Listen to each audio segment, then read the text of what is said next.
shared in the previous video how closures actually work. If you haven't watched that video, take some time to watch that video. You can still follow along if you just really want to watch how closures actually works. Um, if, for instance, we declare a function and then we say function person, then it has, let's say, const name is equals to Akaris. I'm going to use my name. You can use your name if you want. So then we say city, city is equal to Sydney. I'm going to use Sydney. You can use whichever city that you are located. So here we say const is friendly. You can choose whatever you want, and then we want to say is equal to true, which is the boolean value. Now let's try to call this function. Let's say console.log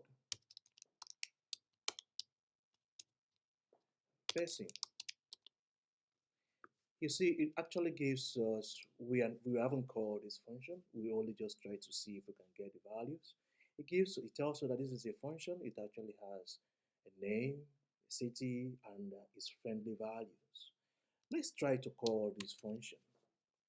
It gives us undefined. If we try to see if we can, for instance, it gives us undefined. That is because these values are actually private to the scope. And there's no way to expose these functions or these variables outside the scope of this function. I'm going to do another video about scope. If you don't know about scope, you can actually follow along, and then subsequently, when the video scope is ready, you can actually watch the video on scope. Now, we can use the return keyword to expose whatever properties or methods that we want to expose out of this place.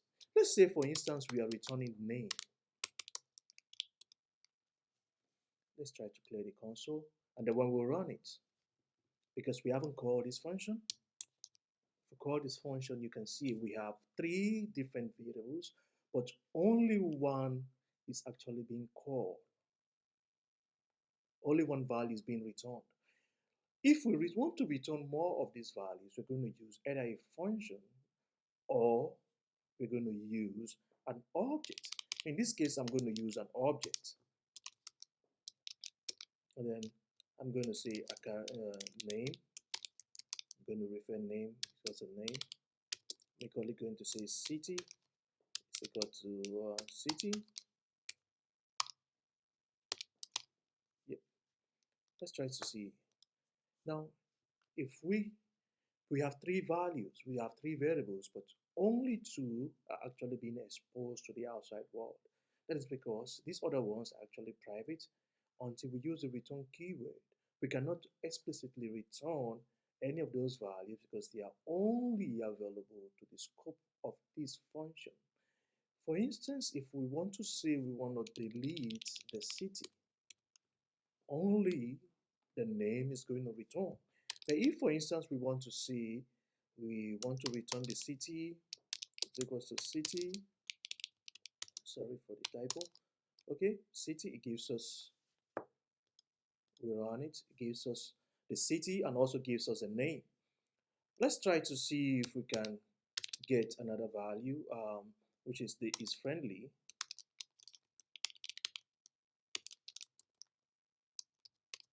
Okay, it's friendly.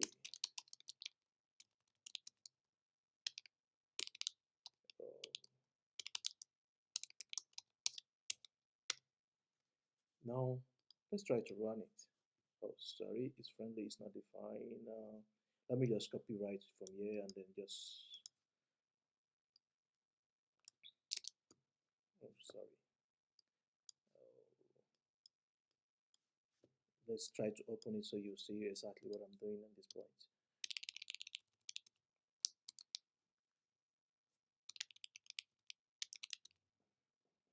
Okay, let me copy from this point again. And then let's try to copy from here and say we'll try to put it again. So now you can see that we actually have the three values being returned from this function. If we do not use the return keyword, we cannot access the values from this function.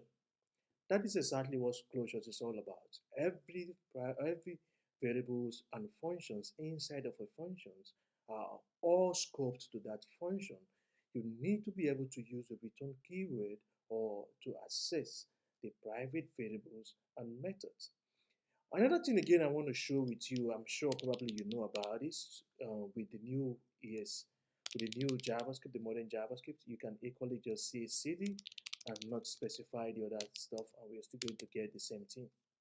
So we are going to return an object with a city name, and it's friendly, and it's going to give us exactly what we want. That is exactly what closure is all about. Thank you for watching.